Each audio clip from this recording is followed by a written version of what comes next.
So this year, we've had three major signings from Bellator to the UFC, or PFL to the UFC. And all three of those signings have drastically, and I mean incredibly, underdelivered. To where, everyone's just clowning on Bellator fighters now because you see these guys that have come in as late and they've looked terrible. Right, we look at the first one, Patricio Pitbull. Yes, very much past his prime, but was still, just a couple of years ago, one of the greatest, or arguably the greatest fighter outside of the UFC of all time, right? He was someone that the UFC wanted for a very, very long time. And he came in against Yair Rodriguez, which, don't get me wrong, is a very difficult stylistic matchup. Patricio is a very short, stocky guy that is explosive and low output. And Yair is a high-octane, rangy tornado kicker. But when you look at how Patricio approached that fight, he stood at, on the outside, in kicking range, the entire fight, with no feints, barely trying to enter, can't really get out any offense, and just sort of taking the kicks because he wasn't in the right range. Then you look at Patchy Mix, who is very much like in and around his prime, a very good Bellator fighter with a very, very good record of, I believe, 20-1. Like, no slouch at all, right? And he came in and he looked like absolute trash, right? Mario Batista, while well-rounded, while pretty solid, is not like a top 5, top 3 contender right now. And he made Batista look like an elite level boxer. Patchy was just unable to get any offense going on the feet, couldn't move his head, couldn't move his feet, had zero defense at all, and really struggled to put any offense out there that was meaningful. And he only shot a takedown, which is his main game, is the wrestling and the grappling. He only shot a takedown at the start of the third round when he was already getting pieced up. Then you look at Aaron Pico.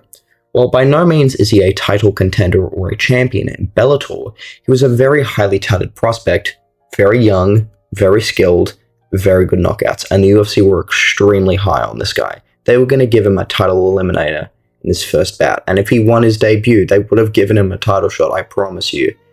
And he came out against Lerone Murphy. He looked good, hurt him early, took him down a couple times, but he was pressuring, and he was pressuring hard. And he wasn't defending, and he wasn't faking. And it was clear that, okay, this is what Pico's going to do. And you know what happened? He got spinning elbowed into the shadow realm. Badly. And this has been a consistent thing through Pico's career, and at the top level, it just does not swing. It just doesn't work, right? And if we look at all three of these scenarios this year, and we look at, why they lost, it can all be attributed to one thing. And that's fight IQ, right? We see Pitbull standing and, having a bad game plan for a fight, standing, inside a kicking range with Yair, and then not making the adjustments or being unable to make the adjustments. We look at Patchy Mix, right? Fighting primarily on the feet, very low output, and just simply having zero striking defense, right? Then we look at Aaron Pico, pressuring well, but not drawing it back when he needs to, not understanding when you need to pressure and when you need to sort of draw back, and not disguising his pressure behind, lower committal strikes. In these lower level promotions, you can get away with these things because your opponents are obviously not that good. This is the thing that I've started to notice, right? You can get away with a lot of things, right? And it just leads to very, very peculiar situations in the octagon when you're thinking, like, this seems like an obvious thing someone should be doing, and they just don't do it. It's the same with Chandler. Chandler's very skilled, but he fights like a muppet, right? He does not have fight IQ. And again, Chandler comes from Bellator. I guess you can point to Michael Venom Page as a different scenario and sort of be like, okay, he's a guy that works, but Michael Venom Page has such a unique style. He is so unconventional as an MMA fighter. I don't really think that he can be looped in the same way. But if we look at all these other signings, they just simply aren't smart enough. to be in the UFC. They are, by all means, they are skilled enough. These are very, very skilled fighters. But if you look at their game planning, you look at their intelligence inside the cage, you look at their ability to make adjustments and adapt and implement their own game plan, they simply just lack in that department, right? And this is both a good thing and a bad thing for the UFC, because bringing in big stars from other promotions, even like Kaya Sakura, right? It's a good thing. It brings more eyes. It gets the talent pool better. It's for a while, it was a good thing.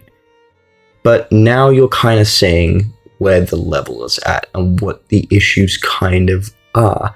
And this is kind of a good thing and a bad thing, because cool, new talent, but also you can't really do much with it. They probably spent a lot of money getting like Pico and Mix in. I know that they were really, really hoping for something good there. But they also got the opportunity to show that their guys are on that level.